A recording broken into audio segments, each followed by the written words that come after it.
Hello friends, welcome to the galaxy geomatics. हमने previous lecture में देखा था कि जो आईआरएस की सीरीज थी, सैटेलाइट सीरीज, उनके बारे में देखा था। और उसमें जो इम्पोर्टेंट थे जैसे IRS-P4 हो गया, ओशियनसैट हो गया, ठीक है, हमारे पास रिसेट था और रिसोर्ससेट था। तो उनके बारे में आज हम देखेंगे और उनका जो मेन पर्पज क्या था, कहाँ पे लॉन्च की गई है, मतलब कितने एल्टीट्यूड पे थी, और मेनली जो है उसका स्पेशल रिजोल्यूशन कितना है, वो चीज़ आपको याद रखनी है, ठीक है। तो जल्दी से देखते हैं, हमारे पास ओशियनसैट सैटेलाइट के बारे में देखते हैं, जो कि IRS-P4 है। ओशियनसैट 1 satellite was launched in May 1999 from Sriharikota by PSLV-C2 flight. It is placed at an altitude of 720 kilometre. तो इसमें सारी चीज़ें आपको याद नहीं रखनी, जो जो चीज़ इंपॉर्टेंट रहेगी उसको मैं हाईलाइट करता रहूँगा, वो चीज़ आपको याद रखनी है। जैसे एल्टीट्यूड कितना है, अर्थ ऑब्जर्वेशन सैटेलाइट सीरीज है हमारे पास, तो पोलर या फिर सन सिंक्रोनस ऑर्बिट के अंदर रहेगी, जिसका एल्टीट्यूड लो रहता है। तो 720 किलोमीटर है हमारे पास ओशियनसैट का altitude, with an inclination of 98.28 degree in a polar sun synchronous orbit, ठीक है। ये चीज़ आपको याद रखनी है। The satellite has two sensor payloads, namely as ocean colour monitor OCM and multi frequency scanning microwave radiometer होता है हमारे पास ओशियनसैट के अंदर। दो पेलोड्स हैं सेंसर के, या दो टाइप के सेंसर अवेलेबल है, ठीक है। Since it represents the first satellite primarily devoted to oceanographic applications, it is commonly known worldwide as OceanSat-1. Technical characteristics of OCM are given in table 6.4. तो OceanSat के बारे में हमने प्रीवियस लेक्चर के अंदर की टेबल में भी देखा था। तो ये सारे डेटा मैंने प्रोवाइड नहीं किए क्योंकि इतने इंपॉर्टेंट नहीं है। जितना डेटा आप याद रखोगे उतना ज़्यादा कन्फ्यूजेबल रहेगा। मेनली जो इस पैराग्राफ में लिखा है, बस उतनी चीज़ें आपको अच्छे से पढ़नी है, ठीक है। तो for providing continuity of operational services of OceanSat-1, ISRO launched OceanSat-2 along with 6 nano-European satellites in September 2009 by PSLV-C14.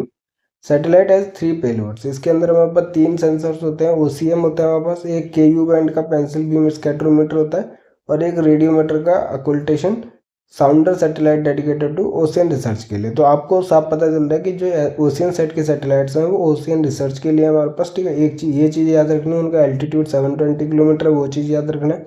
Inclination 98.28 degree है हमारे पास, और पोलर सन सिंक्रोनस ऑर्बिट के अंदर। ये 3-4 चीज़ें आपको याद रखनी है, ठीक है।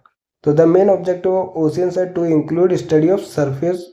अब जी ये जो वर्क करती है, मतलब किस पर्पज़ के लिए यूज़ की गई है, ये भी चीज़ आपको याद रखना है। तो इसका जो मेन ऑब्जेक्टिव है OceanSat-2 का, वो है study of surface winds and ocean surface strata, observation of chlorophyll concentrations, identification of potential fishing zones, monitoring of phytoplankton blooms, study of atmospheric aerosols, suspended sediments in the water, and providing inputs for general meteorological observation. तो ये इसका क्या है, objects में हमारे पास important है, ये चीज़ आपको याद रखनी है। तो ये OceanSat के बारे में, जो ओशियन की स्टडी के लिए, उसके अलावा फर्दर जो एप्लीकेशन है इसके, वो चीज़ भी हमारे पास दे रखी है कि फिशिंग जोन निकालना है, वो भी हम इससे आइडेंटिफाई कर सकते हैं। फाइटोप्लैंक्टन ब्लूम्स का देख सकते हैं, मॉनिटर कर सकते हैं, ठीक है। सस्पेंडेड सेडिमेंट्स जो वाटर में अवेलेबल होते हैं उनकी स्टडी कर सकते हैं, कितनी क्वांटिटी है वो भी निकाल सकते हैं। तो ये हमारे पास OceanSat की सैटेलाइट सीरीज का ऑब्जेक्टिव है। उसके बाद हम रिसोर्ससेट के बारे में देखते हैं। रिसोर्ससेट 1 is the most advanced remote sensing satellite build by ISRO and was launched in October 2003 by PSLV-C5. It is the 10th satellite of the IRS series and is also known as IRS-P6. तो जैसे इनके नाम भी आपको याद रखने हैं। जैसे OceanSat-1 का हमारे पास क्या था, IRS-P4 था, वैसे ही हमारे पास IRS-P6 जो होती है वो रिसोर्ससेट 1 सैटेलाइट होती है, ठीक है। ये चीज़ भी आपको याद रखनी है कि इसका जो दूसरा नाम है वो IRS-P6 है रिसोर्ससेट का। It is placed at an altitude of 817 kilometre in the sun synchronous polar orbit. तो ये ज़्यादातर IRS की जो सीरीज रहेंगी सन सिंक्रोनस पोलर ऑर्बिट के अंदर ही रहेंगी हमारे पास। तो एल्टीट्यूड जो है वो ज़्यादा नहीं रहेगा, जैसे उसका 720 किलोमीटर था OceanSat का, इसका कितना है 817 किलोमीटर है। Resourcesat 1 is the designed to provide continuity of remote sensing data services of IRS-1C-1D in both multi spectral and panchromatic imagery. तो ये हमारे पास मल्टी स्पेक्ट्रल और पैंक्रोमेट्रिक जो बैंड होता है उसके अंदर, दोनों के अंदर इमेज देता है। रिसोर्ससेट जो होता है, इट कंटेन्स 3 सेंसर। एक हमारे पास LIS-3 हो गया, LIS-4 हो गया, और AWI-FS हो गया, मतलब एडवांस्ड वाइड फील्ड सेंसर हो गया। तो LIS-3, LIS-4 और ये AWI-FS, इसकी टेबुलर फॉर्म में कितना स्पेक्ट्रल बैंड्स होते हैं इसके अंदर, या स्पेक्ट्रल रिजोल्यूशन कितना होता है, स्पेशल रिजोल्यूशन कितना होता है, आप हमारे प्रीवियस लेक्चर नंबर 9 को देख सकते हो। ठीक है, उसमें टेबल फॉर्म में पूरा अच्छे से गिवन है इसके बारे में, लिस्ट 3 लिस्ट 4 और AWIFS के बारे में। तो ये चीज़ हमने देखी थी। लिस्ट 3 जो है स्पेशल रिजोल्यूशन 24 मीटर का रखता है, लिस्ट 3 जो है लिस्ट 4 जो है वहाँ पर 6 मीटर का स्पेशल रिजोल्यूशन रखता है। इसके अंदर 5 नंबर ऑफ बैंड्स होते हैं, पैंक्रोमेटिक भी होता है, इसके अंदर 4 नंबर ऑफ बैंड्स होते हैं। तो ये सारी चीज़ें टेबल फॉर्म में अवेलेबल है हमारे पास प्रीवियस लेक्चर क्लास 9 के अंदर। ठीक है, तो आप उसको रेफर कर सकते हो, AWIFS के बारे में भी। तो ये 3 जो है वो हमारे पास सेंसर्स हैं किसके अंदर, रिसोर्स सेट के अंदर। तो data products obtain from the satellites may be use for advanced application in vegetation dynamics. तो इसका जो ऑब्जेक्टिव है रिसोर्स सेट का, मतलब क्या क्या पर्पज हम फुलफिल कर सकते हैं, वो चीज़ आपको याद रखनी है। तो इसके एडवांस्ड एप्लीकेशन है, जैसे वेजिटेशन के डायनेमिक्स को मॉनिटर करने के लिए इसका यूज किया जाता है, डिजास्टर मैनेजमेंट के लिए, क्रॉप यील्ड एस्टिमेट के लिए हमारे पास रिसोर्स सेट का यूज किया जाता है। तो एडवांस्ड सैटेलाइट है हमारे पास, और 3 सेंसर भी है हमारे पास, तो स्पेशल रिजोल्यूशन भी फाइनल होता है इसका। In 2011, ISRO has launched ResourceSat 2, which is a follow-on mission to ResourceSat 1. ResourceSat 2 is an improved version of ResourceSat 1. It is placed at an altitude of 822 km in a circular polar sun synchronous orbit. तो resource 2 भी हमारे पास, ResourceSat जो 2 है हमारे पास, वो भी launch हो चुका है। ठीक है, उसको हमने circular polar sun synchronous orbit के अंदर प्लेस किया है। NRSC हमारे पास हैदराबाद की is continually acquiring and archiving data from IRS series. In addition, data from other contemporary satellites are also being received. तो जैसे हमने प्री लेक्चर में भी ये चीज़ पढ़ी थी कि IRS की लेक्चर सीरीज, IRS की जो सैटेलाइट सीरीज है उससे जो डेटा रिसीव हो रहा है और अदर सैटेलाइट से जो डेटा रिसीव हो रहा है, उनको क्या करते हैं हम एक साथ कंपाइल करके या फिर उन दोनों को एक साथ कंबाइन करके मॉनिटर करते हैं और उसका अच्छे से एप्लीकेशन यूज करते हैं। जैसे कि data collected by IRS series can be used for pre harvest crop acreage and production estimate, monitoring of seasonal drought, flood damage assessment, land use and land cover mapping के लिए, planning of agro climatic change के लिए, monitoring of forest covers के लिए, soil mapping के लिए, determination of potential fishing zone के लिए, सस्टेनेबल डेवलपमेंट ऑफ कंट्री के लिए, ये सारी एप्लीकेशन है हमारे पास रिसोर्स सेट की भी। तो ये चीज़ें हमारे पास ओशन सेट से भी हैं कुछ एप्लीकेशन और रिसोर्स सेट से भी हैं, तो जिससे आपको बेटर रिजल्ट मिलता है उसको हम यूज करते हैं हमारे पास। तो रिसोर्स सेट जो है वो मोस्ट एडवांस हमारे पास सैटेलाइट है। ठीक है, तो मेनली क्रॉप के लिए हमारे पास रिसोर्स सेट का यूज किया जाता है। तो फ्लड डैमेज असेसमेंट भी कर सकते हैं, सीजनल ड्रॉट को भी मॉनिटर कर सकते हैं हमारे पास, एग्रो क्लाइमेटिक चेंज की जोन की प्लानिंग कर सकते हैं। ठीक है, तो land use land cover mapping कर सकते हैं, सॉइल मैपिंग कर सकते हैं, और सस्टेनेबल डेवलपमेंट ऑफ कंट्री के लिए काफ़ी इंपॉर्टेंट है। तो रिसोर्स सेट का जो ऑब्जेक्टिव है या फिर उसका एप्लीकेशन है वो चीज़ आपको याद रखनी है। ठीक है, उसके बाद थर्ड देख लेते हैं हम, कार्टोसैट है। कार्टोसैट जो है वो IRS P5 है। तो हमने IRS P4 देखा, P5 देखा, P6 देखा। तो IRS P4 जो था वो वहाँ पर ओशियन सेट था, P5 जो है वो कार्टोसैट है, और P6 जो है वहाँ पर रिसोर्स सेट है। ये चीज़ आपको याद रखनी है। तो since 2005 ISRO has launch 4 Cartosats, namely Cartosat 1, 2, 2A and 2B. Cartosat 1, also known as IRS P5, is a stereoscopic Earth observation satellite operating in a sun-synchronous orbit that is primarily deployed for cartographic application. तो ये जो Cartosat satellite है वो generally cartographic applications के लिए जो 2005 में launch की गई थी PSLV C6 से, जो कि newly build second launch pad at Sriharikota से लॉन्च की गई थी। It contains 2 panchromatic cameras. इसके अंदर 2 पैंक्रोमेटिक कैमराज होते हैं that capture black and white stereoscopic images. तो ये जो कार्टोसैट है उसके अंदर वहाँ पर स्टीरियोस्कोपिक पिक्चर्स मिलती हैं। ठीक है, जो काफ़ी ज़्यादा एप्लीकेबल है और एप्लीकेशंस रखती है। अभी उसके एप्लीकेशन देखेंगे तो आपको पता चल जाएगा कि कितना बेटर है हमारे पास जब कार्टोग्राफी एप्लीकेशंस होती हैं, या फिर स्टीरियोस्कोपिक जो पिक्चर्स हैं उनसे क्या क्या यूज या फ़ायदे हम उठा सकते हैं। तो इसमें देख सकते हैं कि the imagery have a special resolution of 2.5 metre and cover a swath of 30 kilometre.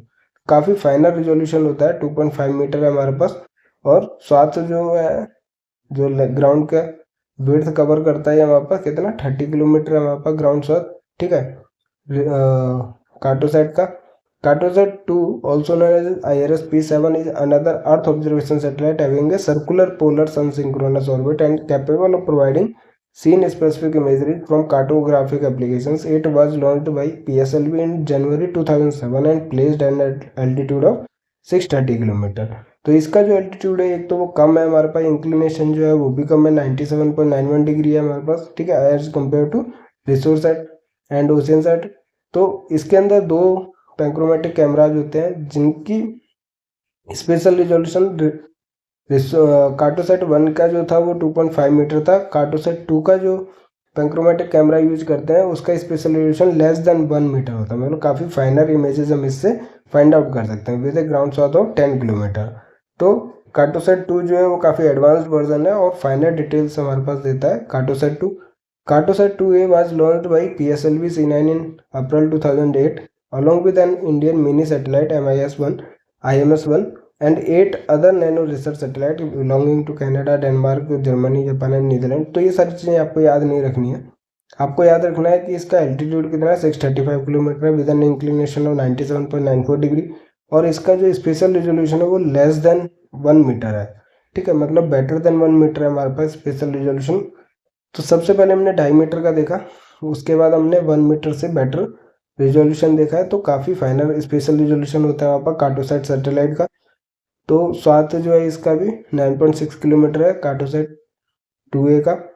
Data products of the satellites can be use for cartography application, जैसे मैपिंग करनी है हमारे पास, तो जितना स्पेशल रिजोल्यूशन फाइनल रहेगा उतनी बेटर डिटेलमेंट्स हम फाइंड आउट कर सकते हैं इमेज से। तो मैपिंग के लिए इसका बेसिकली यूज किया जाता है। तो कार्टोग्राफी एप्लीकेशन क्या क्या है हमारे पास, मैपिंग है, अर्बन और रूरल इंफ्रास्ट्रक्चर डेवलपमेंट और मैनेजमेंट है, ठीक है, as well as application in land information है GIS के अंदर। तो कार्टोसैट्स जो सैटेलाइट सीरीज है वो बेसिकली कार्टोग्राफी एप्लीकेशंस के लिए, और उसकी एप्लीकेशन क्या क्या है, मैपिंग है, urban and rural infrastructure development and management है, और application in land information GIS है, ठीक है। कार्टोसैट 2B फोर्थ हमारे पास है, is the latest and an advanced Indian remote sensing satellite. It represents 17th satellite in the IRS series and was launched in July 2010 by PSLV C15 along with Algerian satellite. One nano satellite is from Canada and Switzerland and StatSat, a pico satellite from the Sriharikota. So it was placed at an altitude of 630 km in the polar sun synchronous orbit at an inclination of 97.71 degree. Generally सबका 630 680 इसी kilometre के altitude पर place किया गया और polar sun synchronous orbit के अंदर किया गया। इंक्लिनेशन भी 97.71 के डिग्री के अप्रोक्सीमेटली है। बट आपको जो मेनली याद रखना है कि बेटर देन 1 मीटर का स्पेशल रिजोल्यूशन है वहाँ पर कार्टोसैट सैटेलाइट सीरीज का, और उनका जो कार्टोग्राफी एप्लीकेशन मैपिंग है हमारे पास लैंड यूज का है, ठीक है, लैंड की मैपिंग करने के लिए GIS के अंदर एप्लीकेशन है, वो चीज़ आपको याद रखनी है। तो Cartosat 2B carries a panchromatic camera similar to Cartosat 2 and 2A. It is capable of imaging a swath of 9.6 km with the resolution of 0.8 metre, मतलब लेस देन 1 मीटर है हमारे पास। तो ये भी हमारे पास काफ़ी फाइनल रिजोल्यूशन है। The scene specific spot panchromatic imagery of Cartosat 2B is useful for cartographic and a host of other applications. The satellite has a high agility with capability to steer along as well as across the track up to ±26 degree to obtain stereoscopic imagery and achieve a 4 to 5 day revisit capability। तो ये Cartosat 2B की हमारे पास properties हैं, जैसे कि ये जो satellite होती हैं वो अक्रॉस एंड अलोंग ट्रैक दोनों हमारे पास ±26 डिग्री तक डेटा को कैप्चर कर सकती हैं, जिससे कि हम स्टीरियोस्कोपिक इमेजेस को या पिक्चर्स को क्रिएट करते हैं। और इसका जो रिविजिट टाइम होता है, मतलब जो टेम्पोरल रिजोल्यूशन होता है वो 4 to 5 डेज होता है वहाँ पर किसी भी पार्ट ऑफ अर्थ को कवर करने के लिए। तो ये चीज़ हमारे पास क्या है, इंपॉर्टेंट है, जो करेक्टरिस्टिक्स हैं इसके वो चीज़ आपको याद रखनी है कार्टोसैट 2B के लिए, ये चीज़ें पूछी जाती हैं वहाँ पर एग्जाम में, ठीक है। तो ये 3 चीज़ें हमने बेसिकली देखी, ओशियनसैट देखा, रिसोर्ससैट देखा, कार्टोसैट देखा, यही 3 हमारे पास मेनली IRS लेक्चर सीरीज की जो सैटेलाइट सीरीज है उसका इंपॉर्टेंट है, ठीक है। उसके बाद रीसेट है हमारे पास रडार इमेजिंग सैटेलाइट सीरीज। तो नाम से पता चल रहा है रडार है, तो हमारे पास क्या माइक्रोवेव इमेजिंग सैटेलाइट सिस्टम होगा, ठीक है। तो रडार इमेजिंग सैटेलाइट्स जो होता है RISAT are a series of Indian radar microwave imaging synchronization satellite developed by ISRO. It differs from IRS series by having a multi-mode synthetic aperture radar as a sole payload of for RISAT। तो RISAT के अंदर हमारे पास SAR technique का use किया जाता है synthetic aperture radar का, ठीक है। तो ये डिफरेंट है हमारे पास IRS सैटेलाइट सीरीज से। Basically SAR is an all weather imaging active sensor which is capable of taking images of earth in cloudy and snow covered regions. क्योंकि हमारे पास long range of wavelength microwave use की जाती है हमारे पास, तो ये क्लाउड जो वेदर कंडीशंस होती हैं उसको पेनिट्रेट कर जाती है। तो क्लाउडी और स्नो कवर्ड रीजन है तो भी हम इससे इमेजेस क्रिएट कर सकते हैं वहाँ पर। और ये जो SAR होता है, रीसेट जो SAR होता है, वो हमारे पास एक्टिव सेंसर का यूज करता है जो कि ऑल वेदर इमेजिंग है हमारे पास, ठीक है। And also both during day and night, क्योंकि एक्टिव सेंसर है हमारे पास तो डे और नाइट में भी इसका यूज किया जाता है। तो ये प्रॉपर्टीज आपको याद रखनी है। Reset provides advantages over the earlier Indian earth observation satellites of IRS series which rely mainly on optical and spectral sensors which cannot image area during night as well as covered by snow and clouds। तो reset का जो है वो advantage है कि long range of wavelength का use करती है, जिसकी वजह से वो डे और नाइट एक्टिव सेंसर की वजह से क्रिएट कर सकती है इमेजेस। उसके अलावा हमारे पास जो वेदर कंडीशंस होती हैं जैसे स्नो से कवर्ड है या फिर हमारे पास क्लाउड अवेलेबल है तो भी हमारे पास ये डेटा को कैप्चर कर सकती है। बट ऑप्टिकल हमारे पास जो ऑप्टिकल सेंसर्स होते हैं वो इसका यूज या फिर डेटा को कैप्चर नहीं कर सकते हैं। Reset 2 is the first satellite of the reset series. It was launched successfully by ISRO on 20th April 2009 by PSLV C-12 along with MicroInSat with the Satish Dhawan Space Center Sriharikota। It has C-band SAR payload operating in a multi-polarization and multi-resolution mode। तो ये याद रखना है कि reset 2 जो पहली satellite launch की गई थी रीसेट सीरीज की, वो मल्टी रिजोल्यूशन और मल्टीपोलराइजेशन के ऊपर उसके मोड के ऊपर काम करती है हमारे पास। उसके बाद जो बैंड होता है वो C बैंड होता है हमारे पास SAR का, ठीक है। जैसे KU बैंड होता है, XU बैंड होता है, तो डिफरेंट फ्रिक्वेंसीज के बेसिस पे ये बैंड डिसाइड होते हैं। तो C बैंड के ऊपर हमारे पास वर्क करती है रीसेट सीरीज जो होती है।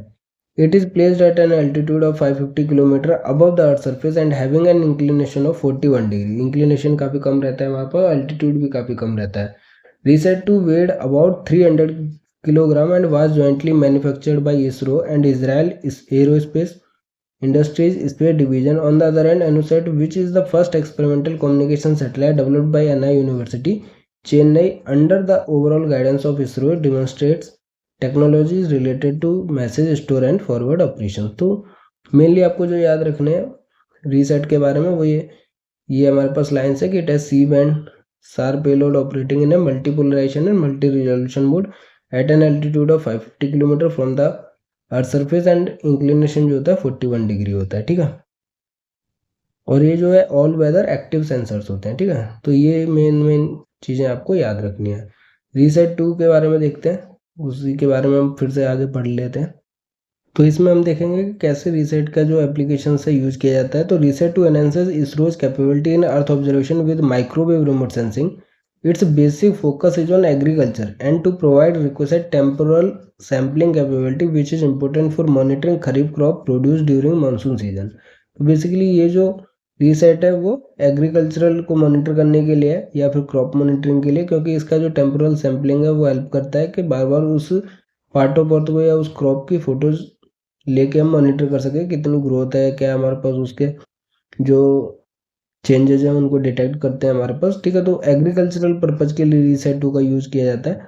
तो मॉनिटर करने के लिए ऐसे खरीफ क्रॉप हो गई हमारे पास, तो मानसून सीजन में हमारे पास क्या उसकी ग्रोथ है उसको मॉनिटर करने के लिए हम रीसेट 2 सैटेलाइट का यूज करते हैं। The C band frequency operation of RISAT 2 also ensures wide applicability data in the thrust areas like vegetation, forestry, soil moisture, geology, sea ice, coastal process, man-made object identification, cyclones, landslides and flood mapping in a more effective way। तो ये बहुत सारे applications हैं वहाँ पर reset 2 satellite series के, क्योंकि सी band frequency के अंदर वर्क करती है ये। तो वेजिटेशन को मॉनिटर करने के लिए जनरली, फिर फॉरेस्ट्री में भी इसका यूज़ किया जाता है, soil moisture, geology, sea ice, coastal process, man made object identification के लिए, ठीक है, जो मैन मेड होते हैं। उसके अलावा हमारे पास साइक्लोन्स के लिए, लैंडस्लाइड, फ्लड मैपिंग, इन सब के लिए जो है वो काफ़ी इंपॉर्टेंट है RISAT 2 series. RISAT 2 is also known as spy satellite as it help security agencies of India to keep an eye on the country's border round the clock. तो ये जो रीसेट 2 है उसको हम स्पाई सैटेलाइट भी कहते हैं, ये इंपॉर्टेंट है, ये चीज़ पूछी जाती है एग्जाम्पल या क्वेश्चन बनता है हमारे पास कि स्पाई सैटेलाइट्स कौन सी सैटेलाइट को कहते हैं, तो रीसेट 2 है, ये आपको याद रखना है। स्पाई सैटेलाइट जो है वो वहाँ पर रीसेट 2 है। क्यों है हमारे पास ये स्पेस सैटेलाइट? क्योंकि इंडिया के बॉर्डर्स पे ये नज़र रखती है at the round the clock, ठीक है। मतलब कि पर्टिकुलर टाइम पीरियड पे ये कंट्री, जो इंडिया की कंट्री के बॉर्डर्स है हमारे पास, उसके ऊपर नज़र रखती है, ठीक है। तो ये स्पाई सैटेलाइट कहलाता है रीसेट 2। ये चीज़ इंपॉर्टेंट है, ये याद रखना है, ये पूछा जाता है एग्जाम के अंदर। उसके बाद हमारे पास है INSAT, Indian national satellite series है। Is a series of geostationary communication satellite. अब तक हमने क्या IRS या रीसेट के बारे में देखा, जो अर्थ ऑब्जर्वेशन सैटेलाइट थी और पोलर ऑर्बिट के अंदर थी। बट ये अब हम कम्युनिकेशन सैटेलाइट देखेंगे जो कि जियो स्टेशनरी ऑर्बिट के अंदर रहेंगी, हाई एल्टीट्यूड के ऊपर रहेंगी, ठीक है। तो इनसेट के बारे में देख लेते हैं कि Indian national satellite series is a series of geostationary communication satellites. It was commissioned with the launch of INSAT 1B in August 1983, shortly after the launch of satellites Apple and INSAT 1A. It is a series of multi-purpose satellites launched by ISRO to provide indigenous services in telecommunication, broadcasting, meteorology and search and rescue operation in India. तो जो INSAT के applications हैं, basically communication purpose के लिए satellites का use किया जाता है। तो टेलीकम्युनिकेशन में, ब्रॉडकास्टिंग में, मीटरोलॉजी में, सर्च एंड रेस्क्यू ऑपरेशंस में इंडिया के अंदर उनका इनसेट सीरीज का जो सैटेलाइट सीरीज है उनका यूज किया जाता है, ठीक है। तो it is developed jointly by department of space, department of telecommunications, IMD है हमारे पास, India metrological department, all India radio है टेलीकम्युनिकेशन पर्पज़ के लिए, दूरदर्शन है। तो ये सभी डिपार्टमेंट ने मिल के हमारे पास ये जो इनसेट सीरीज है उनका लॉन्च किया है हमारे पास, क्योंकि उन्हीं पर्पज़ के लिए यूज़ किया जा रहा है, ब्रॉडकास्टिंग के लिए, टेलीकम्युनिकेशन पर्पज़ के लिए, ठीक है, सर्च एंड रेस्क्यू ऑपरेशंस के लिए। तो इन्हीं सभी डिपार्टमेंट ने मिलके हमारे पास इनसेट सीरीज को लॉन्च किया है। Now it has been representing one of the largest domestic communication satellite system in the Asian Pacific region, providing about 175 transponders in C, KU and S frequency bands.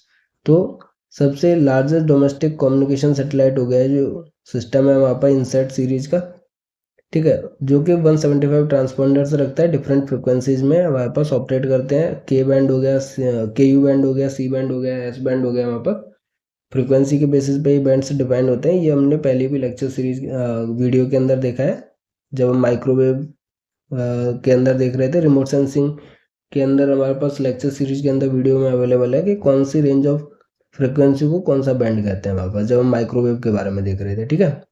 तो यहाँ पे हम देख रहे हैं कि कौन कौन से बैंड में ये इनसेट काम करती है। INSAT space segment consist of 24 satellites, out of which 11 satellites such as INSAT 2E, INSAT 3B, INSAT 3C, Kalpana 1, INSAT 3A, GSAT 2, INSAT 3। तो ये जो 11 सैटेलाइट्स हैं हमारे पास, वो क्या है, प्रेजेंटली सर्विस में अवेलेबल है। टोटल 24 सैटेलाइट्स लॉन्च की गई थी, जिसमें से 11 भी हमारे पास सर्विस में है, ठीक है।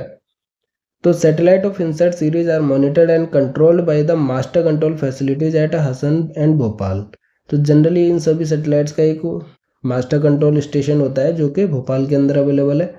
वहाँ से हमारे पास सभी सैटेलाइट्स को मॉनिटर किया जाता है कि वो अपने ऑर्बिट के अंदर प्रेजेंट है या नहीं है, उनकी स्पीड, उसकी हेल्थ, वो सारी चीज़ें, उनके कोऑर्डिनेट, वो सभी मॉनिटर किए जाते हैं वहाँ पर मास्टर कंट्रोल स्टेशन की हेल्प से, ठीक है।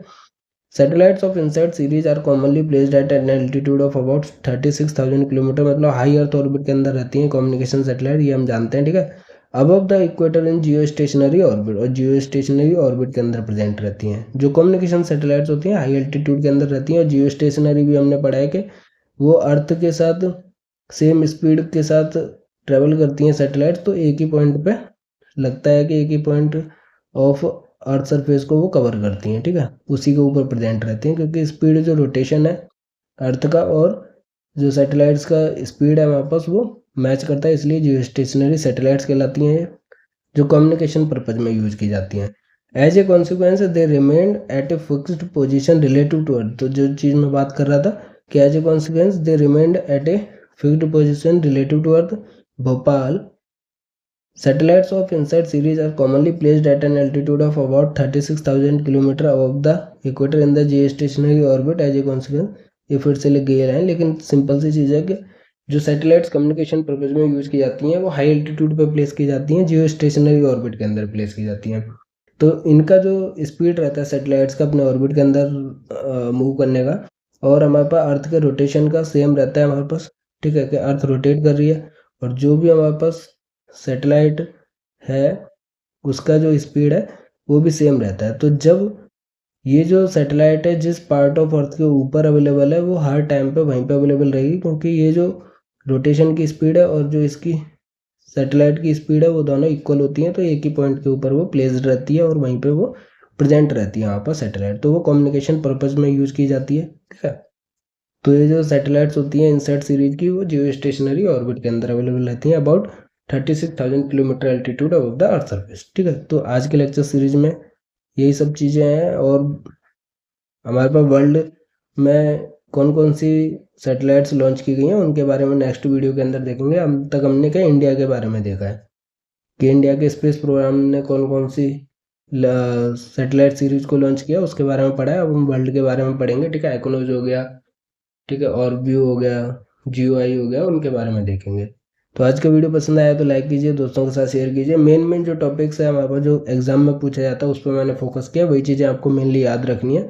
और कोई भी डाउट होता है आप हमें कमेंट कर सकते हैं, टेलीग्राम व्हाट्सएप चैनल पर मैसेज कर सकते हैं, जिसका लिंक जो वीडियो को डिस्क्रिप्शन में मिल जाएगा। तो अपनी गेट ज्योमेट्रिक्स की तैयारी ज्योमेट्रिक्स गैलेक्सी के साथ करते रहिए। Thank you.